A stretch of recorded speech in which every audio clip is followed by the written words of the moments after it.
Hello, and welcome to this very special episode. We're kicking off 2021, and we're going to do it right, but it's going to be different this year from the way we've done it in the past. And I hope you enjoy what we're doing. I am very, very excited about this. So without further ado, let's begin this episode of Project Shadow. I have something to say.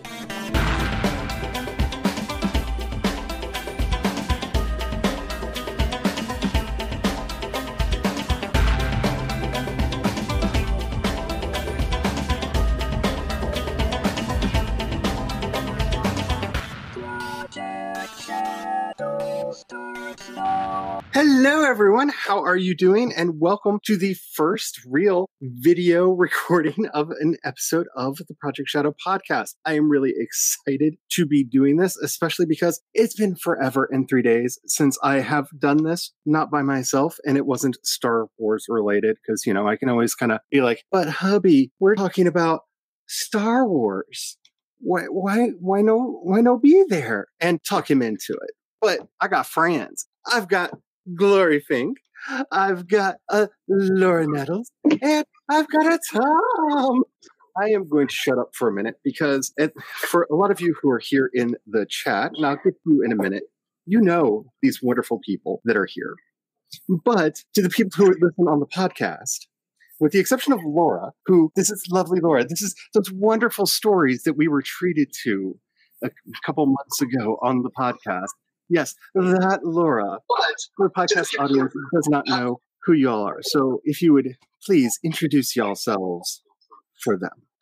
Hello, I'm Glory. My channel is Glory Writes the Blues on YouTube, just in case you want to wander there from podcast land. And I write a variety of genres of LGBTQIA plus stories. And then mostly I just have all sorts of opinions about writing and storytelling. And in general, everything else, quite frankly. My name is Laura Nettles. I have a YouTube channel called Laura Nettles. I write horror, flash fiction, short story. I have been working on some sci-fi novels, a YA and a adult.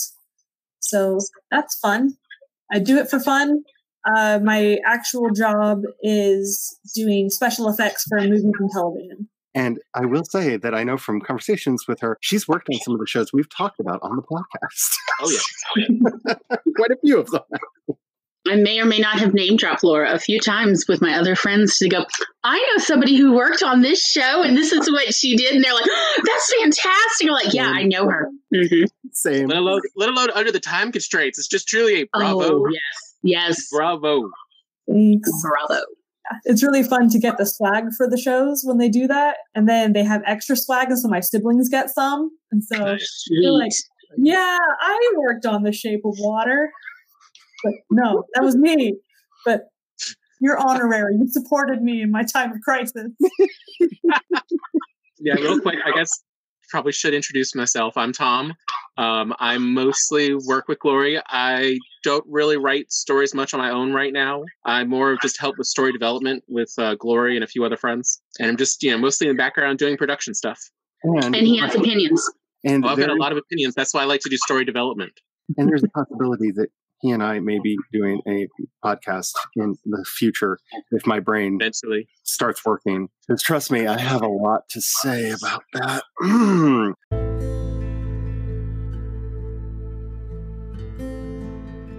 I feel like this is where I really should have made like a dark, like fiery hellscape banner that would like pop up right now, like just nothing but like fire, like all the terrible things going on.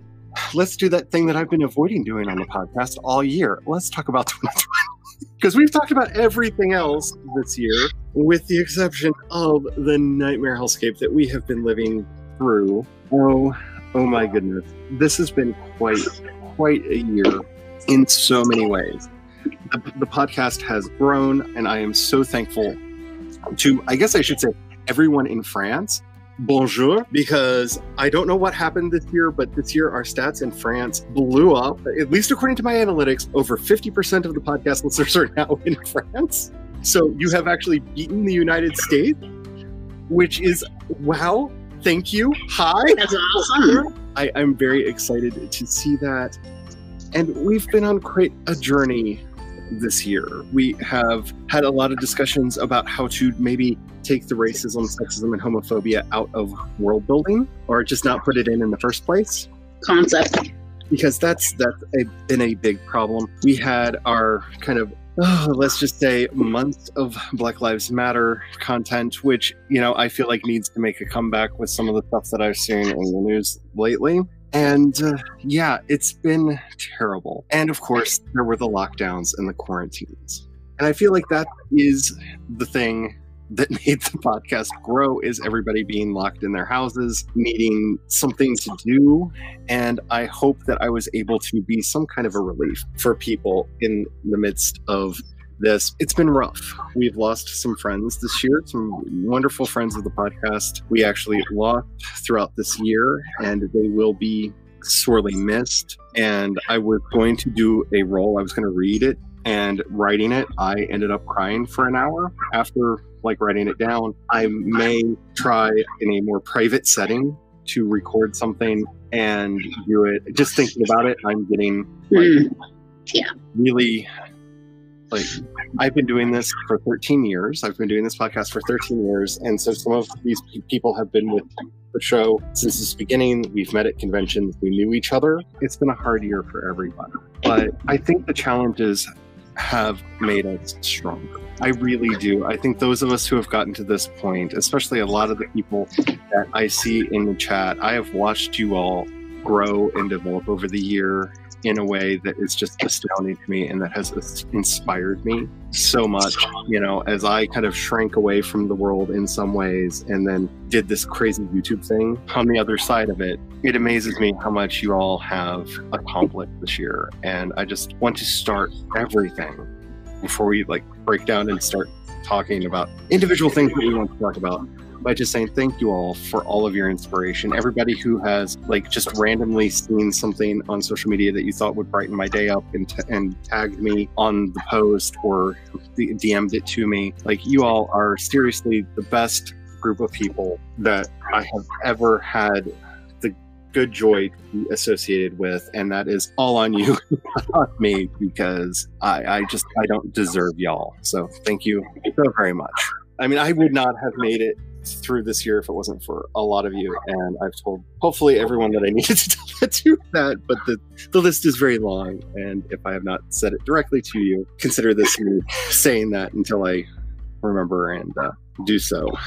My main challenges this year were with the fact that the world suddenly conformed to all of my fears, and I know a lot of us here have a lot of social anxiety. We have a lot of variant kinds of anxiety, PTSD and whatnot. And this was a year that I felt oddly normal this year, because all of the rage and nightmare thoughts in the back of my head, well, that's just the news now. So I didn't have to worry about, my worries weren't able to hit me the way that they normally would, because why is nobody paying attention to this?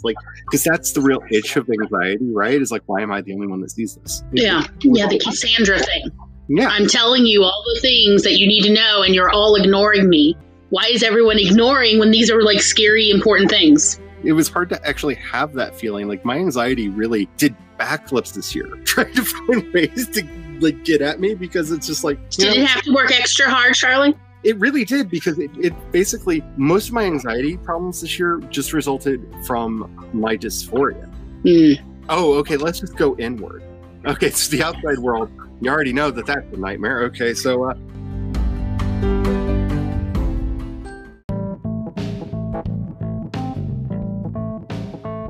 treating this almost like a Festivus show like we do. Does anybody have any grievances? What need air? It's a great airing of grievances. Oh, I love Festivus and the airing of grievances. It very much is on brand for my family. So much. I did forget to tell you earlier, and I didn't get a chance to take a picture, but these one surviving, what is it called? Laser tag place, the one that's been there since the 80s, did actually have on their sign, "Welcome Festivus, let's all gripe."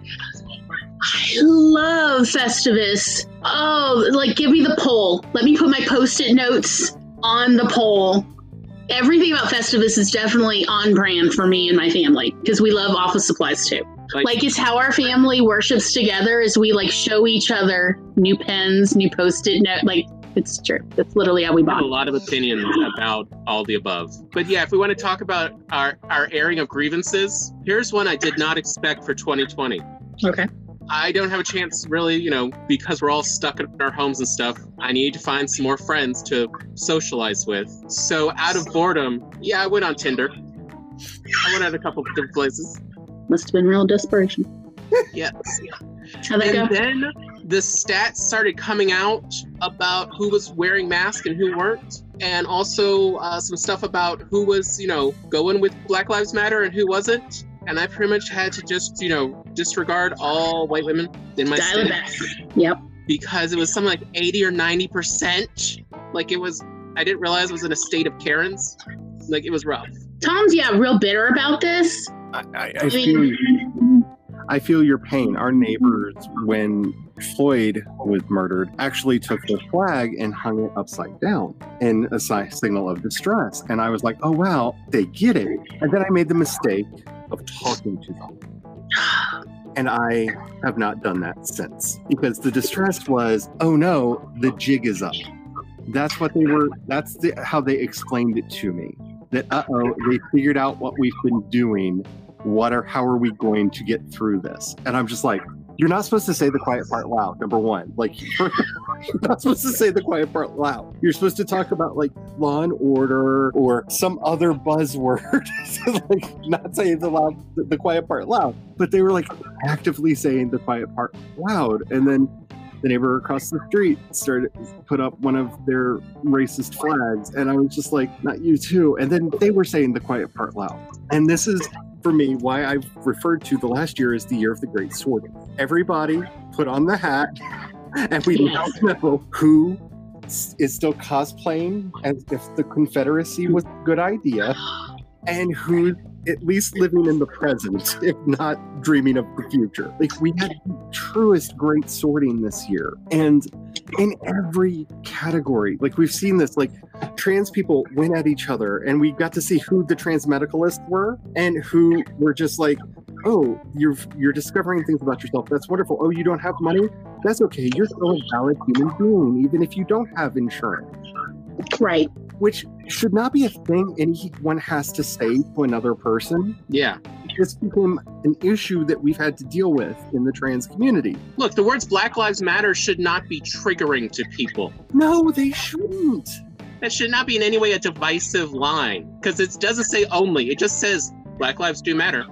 Like, yes, and it's like, yes, and yes. Yes, of course. Of course they do. Of course they do. And the fact that anyone feels like it needs to be said out loud speaks not that how dare they say it out loud, but why does it still need to be said out loud in the 21st century? Like, let's address the socioeconomic problems behind that. This is us coming together to try to feel so much less alone. Like, it's so much like the one thing that I love about this year is that we can't lie to ourselves anymore as a society. Like, that is the beautiful gift. Like, if we have to sift through all of the miles and miles of feces that have piled up on top of us this year to find the little nuggets of gold and the good things in it, we can't lie about ourselves anymore, because it gives us this narrative of, well, we solved racism, we elected a black man. We solved racism. I heard people say this to me. Those exact words. It's like, that's not really a thing. No, we haven't solved Jack. The masks are on if you're a smart person. And ironically, like, there is a God. She has a sense of humor. Literally, they took the masks off. Like, we know who these people are. They're the Karens that wouldn't put the mask on. They're the Kens that wouldn't put the mask on. Like, literally, everybody else was like, okay, we're going to take care of each other. I'm going to put this thing over my face. You can see that I care about other human beings. And other people that are just so, well, I don't care about anyone other than me. And like, why don't you care about just me? Well, I was just like, I live in the hospitality state. Hospitality is being considerate of others. Mm-hmm. And to see so many people not wearing masks, like, you're not being hospitable. What is wrong with you? Mm-hmm. It doesn't matter how well it works. This is about hospitality. I don't like to put my preacher hat on anything other than like the preacher stuff that I do. But I would just like to point out that God and Ezekiel were having an argument over what happened at Sodom. Like actually, literally Sodom. What happened in Sodom? And God yells at him and says, "You don't get it. They were killed for their lack of hospitality." Right. They weren't killed over who they were banging. That is not the crime, y'all. The crime is being inhospitable. And I used to say, when the apocalypse comes, I'm not worried because I live in the hospitality state. So welcome to Eden. We're the only ones that are going to make it. I used to say that, and I can't say that anymore. These people have ruined it. You can't be the party of law and order and try to disrupt and get rid of law and order when it's inconvenient. Yep. You cannot say that we love everyone and we believe in truth and science and all of that stuff and then be like, oh, but, you know, can't we just like shine light inside and make everything better? No. You can't say that you are supporting democracy and then try to subvert democracy. Yes. Like, you can't have it both ways.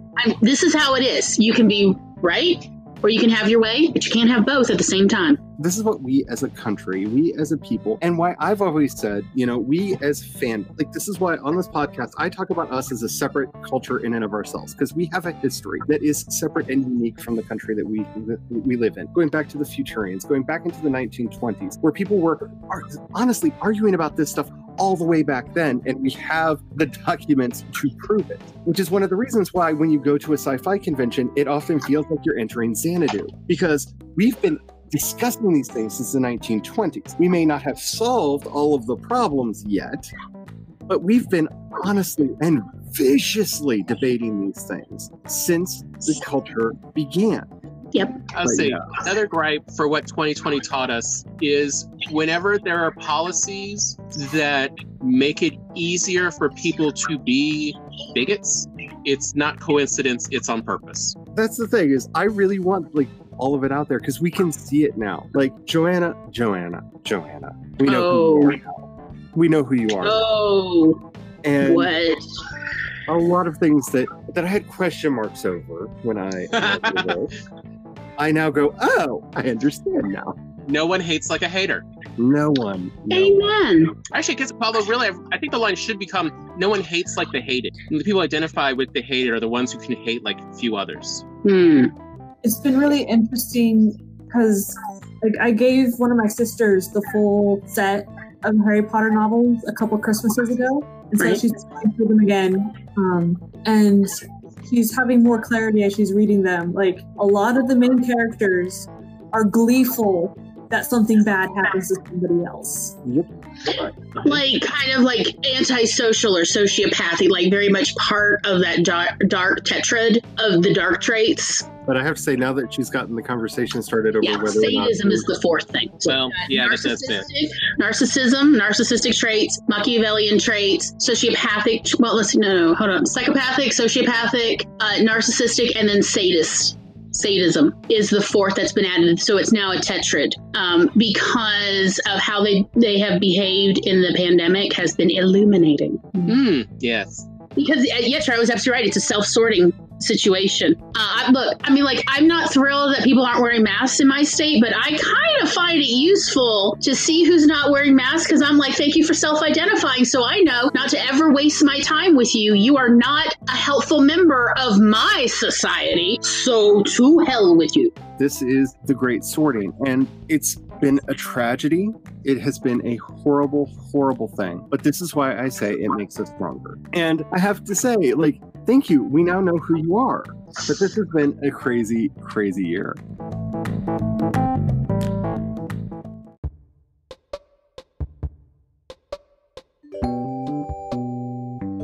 I hope that you all are enjoying our little chat here. I am going to be actually putting up a bit ahead of time on the social medias what the topics are going to be for these episodes going forward. I want to have a plan, but one of the things that I've always enjoyed doing on Project Shadow is being more topical. So sometimes there's an announcement in the news or a movie that I forgot what's coming out comes out or actually shows up on one of the streaming services that I didn't think I would want to talk about. Definitely check out my social media. I'm going to try to get better at posting stories that may be talked about on Twitter again.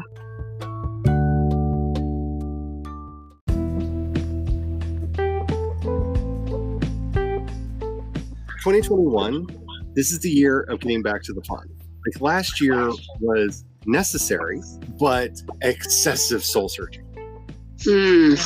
And I think that was not just me, but a lot of people, because we had to figure out how we're going to face this, that, and the other crisis that kept coming up. But, it was just one thing after another. Like, I think that's such a good way to phrase, like, what 2021 really needs to be. Like, let's figure out how we can have fun again. Because I know for me, like, a big problem that I had is I went back into business writer mode, which is a terrible place for me to be. Like, I don't want to knock it for anybody who can actually function. I can't do that. And I know my limitations.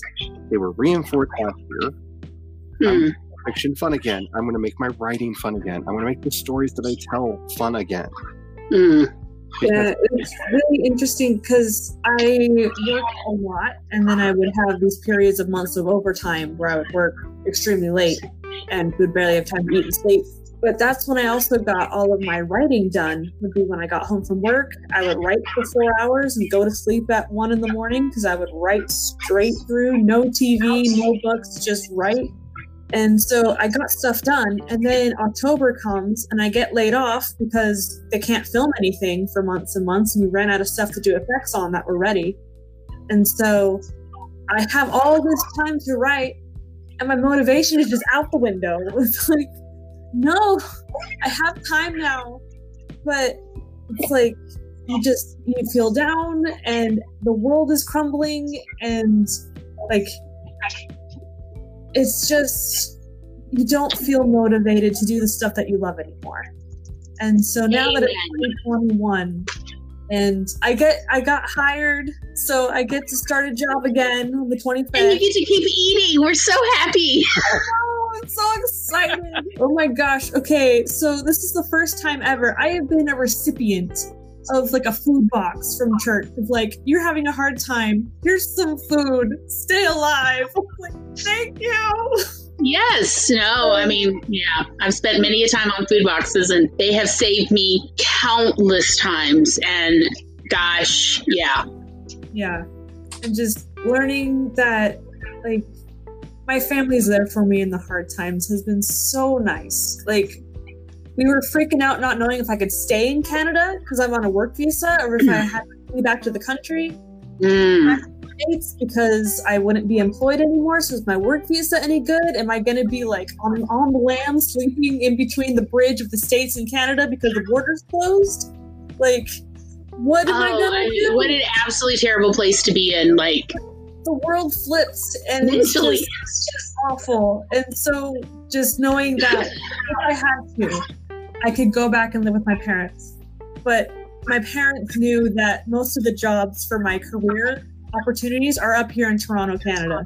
And so they dug through their savings. I blew through my savings. They dug through theirs, and they have supported me and kept me alive and able to be employed again. And it's just been so great to know that my family is there through thick and thin. It's just been such a great boost.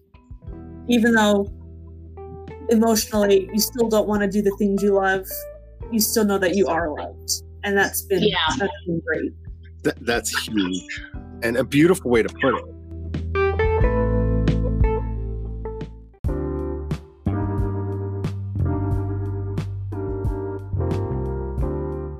I learned so much about who cares about people and who doesn't. And the thing that broke me this year is I was rereading Aquinas, as I am wont to do in times of crisis.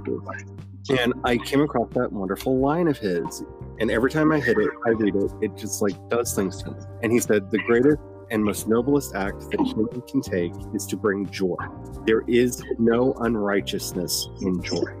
And that has stuck with me for months. Like, I wake up and that's in my mind. And I go to bed and that's in my mind. Like, how am I bringing joy? How am I, like, whether it's to myself, to other people, to someone else, like, how does what I'm doing bring joy? And without even having to ask y'all, a lot of y'all told me, and thank you, because that's been really hard for someone like me who does not have compliment here. But, like, that's what this year is for me. Like, this is the year of bringing joy. Like, I have Marie Kondo'd my life. I'm not talking about like my stuff. I'm talking about my life. Like, I would be working. Here's the project that I was working on. Do you spark joy? No. Get in the bus. Yeah, amen. Everything, like people, that I used to interact with all the time. Do you spark joy? No. Get on the bus. I'm done. I'm just like, and not in a selfish way. Like, it's not all about me, and I don't want it to be all about me. And for anybody who thinks it's selfish to take care of themselves, it's not. If you are not in a good place, you're no good to anyone else. Like, you have to take care of yourself first. And that may feel, especially if you're a giver, if you're a person like me who just wants to like reach out and help and help and help, it feels so selfish and self-centered to even think about yourself, like what you need, what I need. But it's not. It's a necessary step. Why are you doing all of the things that you're doing? Ask yourself. There's a lot of elective suffering that we bring into our life that we need to see as such and stop.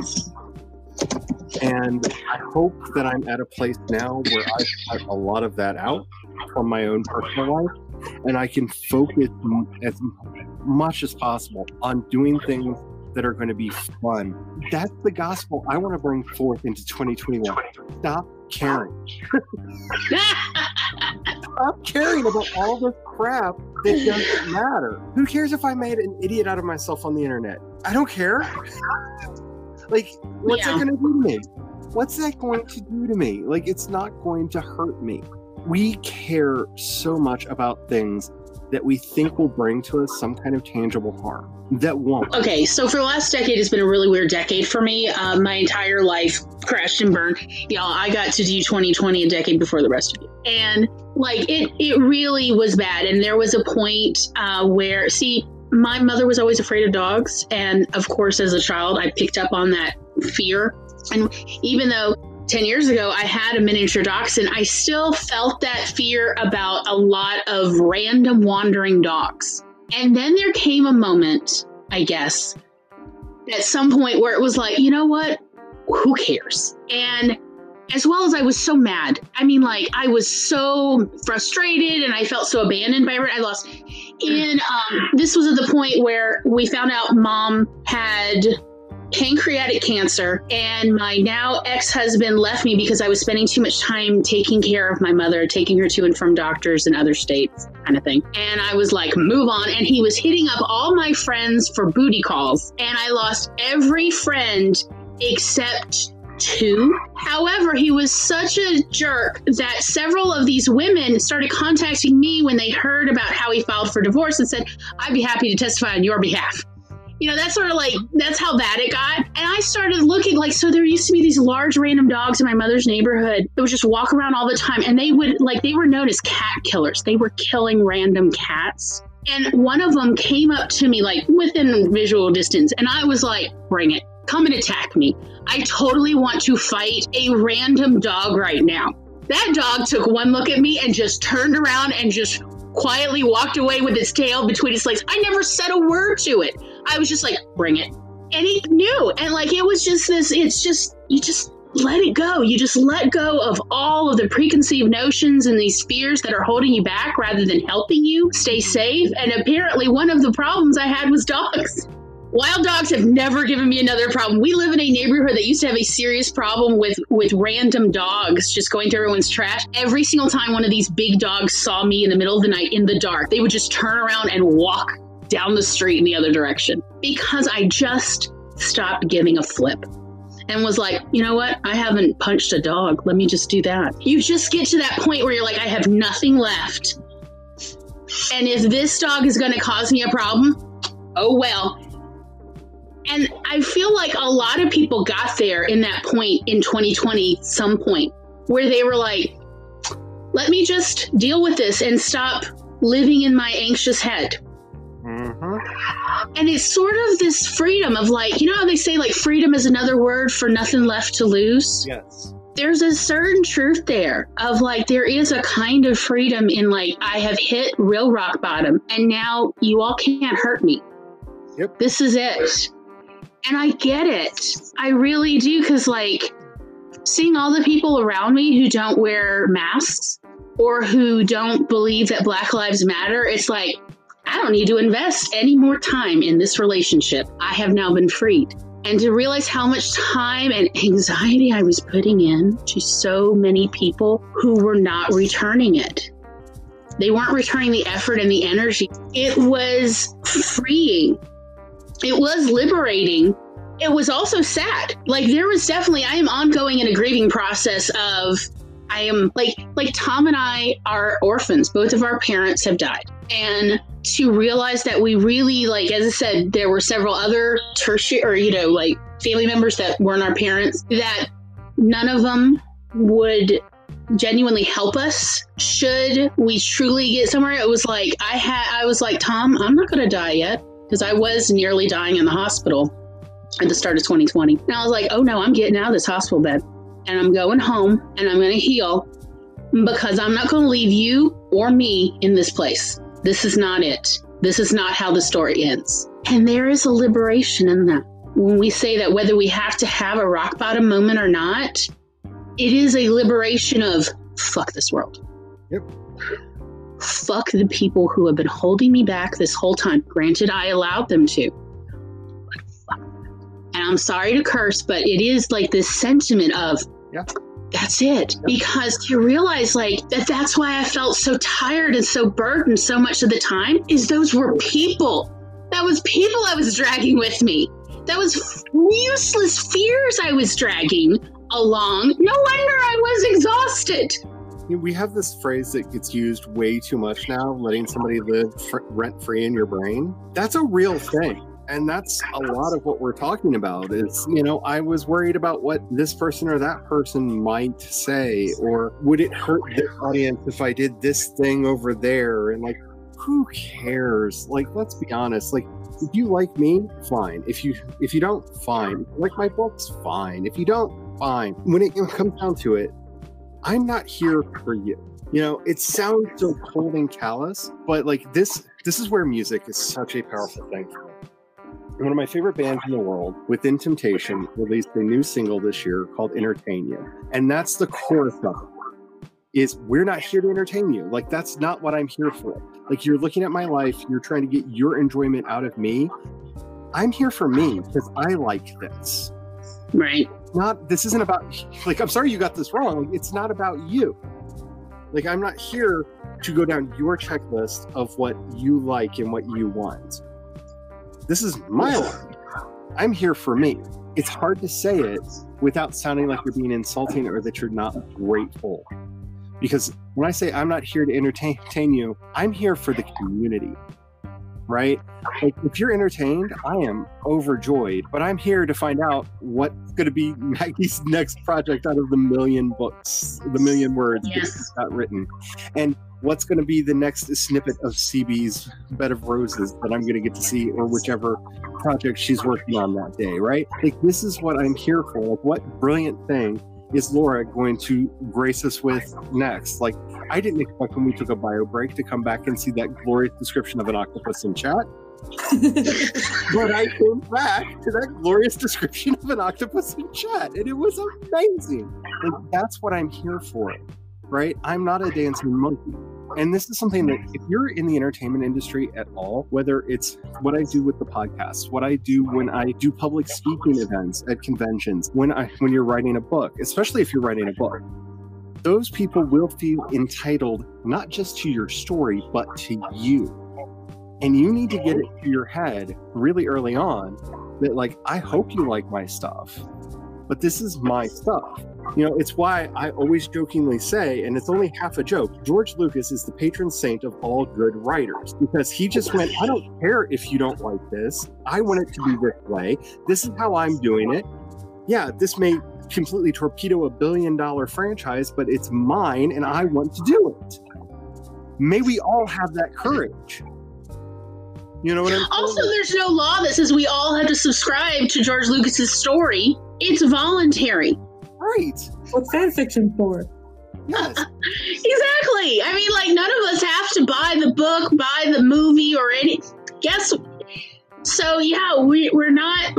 We don't have to listen to the critiques. But to also show you like the craziness of these fans, I can't remember. I know this is a weird one. If it was Kevin Smith or Samuel L. Jackson who was commenting of, please burn my DVDs. I've already been paid for them if you bought them. Exactly. Go ahead, destroy them.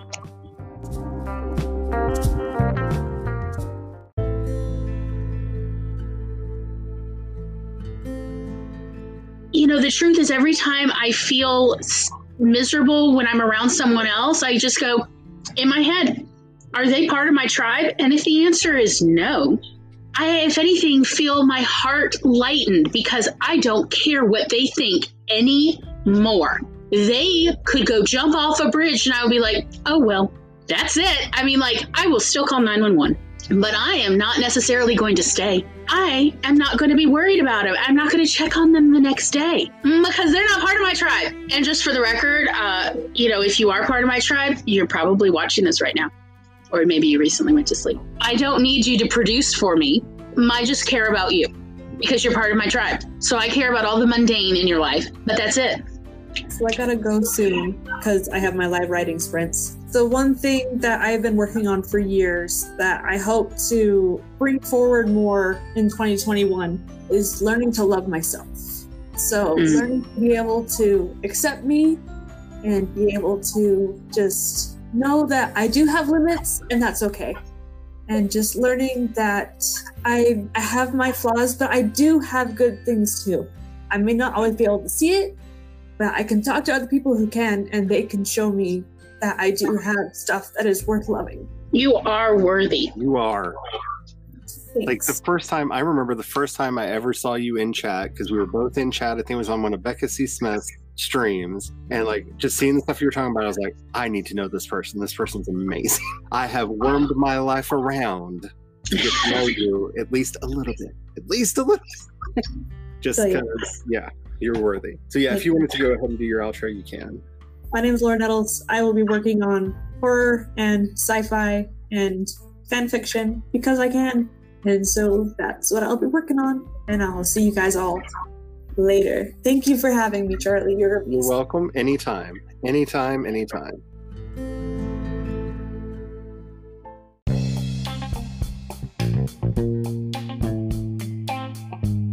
If anybody wants to say what they're doing, you can. I'm actually going to put it out there because I have plans for this year. These are the three dark fantasy series that will be finished this year, that are coming out this year. So you've heard me talk about two of these. Actually, you heard me talk about all of these. So this is the one that I was working on throughout the summer last year. This is Trampire, as it has been lovingly dubbed by Maggie and others. And this one is the project that I've been working on most recently, because I realized it actually sets the stage for the others and is a good boil the frog for anybody who gets in it. It'll make a lot of world building easier for people to understand, and I won't have to cover some of the broader world. I can actually simplify other stories by getting this one out first. And a lot of that's actually already written. I have two sci-fi projects, one of which some of you have already read, at least the first novella in, which is The Hidden, that will be coming out. I'm so excited for these because I love me my sci-fi projects,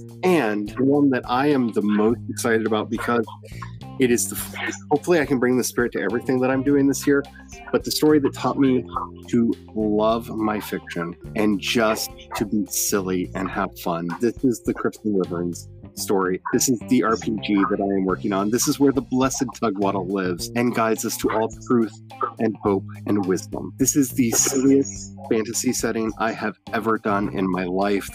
I'm already calling it my Xanth. This is like the apex of my strangeness in fantasy, and I absolutely love it because I always tell myself to pull back. Don't go there. People aren't gonna like the silliness. I don't care. I love the silliness. I love my magic furries. I love my murder radishes. I love all of the strange things that are running around in this world. And I hope at least someone else does too. These are going to be done this year. I am going to complete not one, but all of them because I am tired of being quiet. I am tired of sitting in my house going, one day I will write that story. I know I can write it. Will it be the best novel ever? I don't care. I really don't care anymore. And that's what I'm doing. That's my year. That's my 2021. Save your stories. Share your stories. I can't wait to see what we all collectively do because I know several of you also have projects that will be coming out this year, and I can't wait for them. This is several years of poetry from 20 years ago. I just recently found it after years and actually felt in 2020 strong enough to start rereading them. And I realized they're not half as bad as I thought they were. In fact, I like some of them. And so I am going to be working on releasing an ebook version of the poems. Some of them are funny, some of them are sad, some of them are whatever. It was, the times. Also, I wrote a sex column for an entire year at my university, and it made international news when the president tried to expel me for it in the school newspaper, by the way. I also, one of the articles got archived in the Kinsey Institute because apparently nobody had likened polyamory how I did. I am going to be making an ebook of that as well as some of the other articles I've done, the book reviews, and just all sorts of nonfiction to put it together because all of the websites that used to have all of these up, including a lot of the poems, they're all gone. I'm a non-person again. So I'm going to redefine myself in my own terms with my own words. Beyond that, I'm not sure I'm going to keep writing. But yeah, it's time to put it out there. Good, bad, or indifferent. Look, I'm just going to continue doing what I've been doing, which is my best efforts to get my sister to write and actually write it down and finish the story because I know a lot of her stories. And if it keeps up too long, I may just have to start going to Maggie and be like, all right, so I've got some stories I need you to work on. Maggie's got her own story. I know, but maybe it'll finally inspire you to actually write your story. I'm not here to burden anyone else. I'll get to it.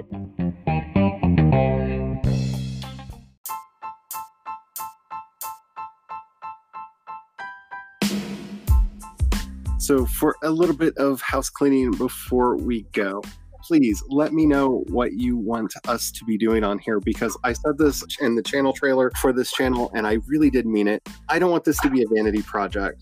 Like the podcast has for so many years just been me as a talking head blathering into nothingness and getting comments back from people going, wow, somebody actually listened. I don't want this to be just about me. I want this to be kind of a community voice place. So I'm looking at doing interviews on this channel. I'm looking at doing all kinds of stuff like that. So if there's a specific thing that you would like to hear me talk about or that you would like to talk about with me, let me know. We will work something out. I am open and ready to do that. Alrighty. Thank you all so much for being here. This will be a regular thing on Mondays, but Fanfiction Friday will be at the regular time. It'll be at 5 p.m. Eastern, 4 p.m. Central. And bring your fanfic. It should be a wild and crazy time. I am so looking forward to just being silly. And hopefully we can do that together.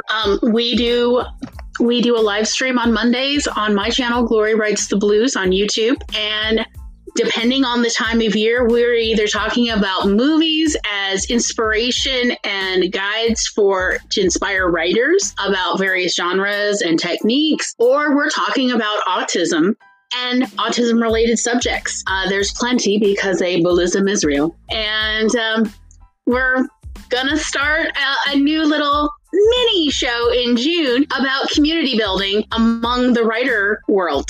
So yeah, keep your eyes peeled, and if you're interested in any of that, please do subscribe to my channel so that you can be sure to get notifications. Ring that bell. So thank you all for being here. If you have enjoyed any of the stuff that I do and would like to keep it coming to you, you'll find links to both my Ko-fi and my Patreon down in the description box below. Let's remember the things that matter, and that's Black Lives Matter, Black trans lives matter, trans identities are magic. And as always, until next time, may you have the courage to ride your dreams into reality. And don't forget to have the fun.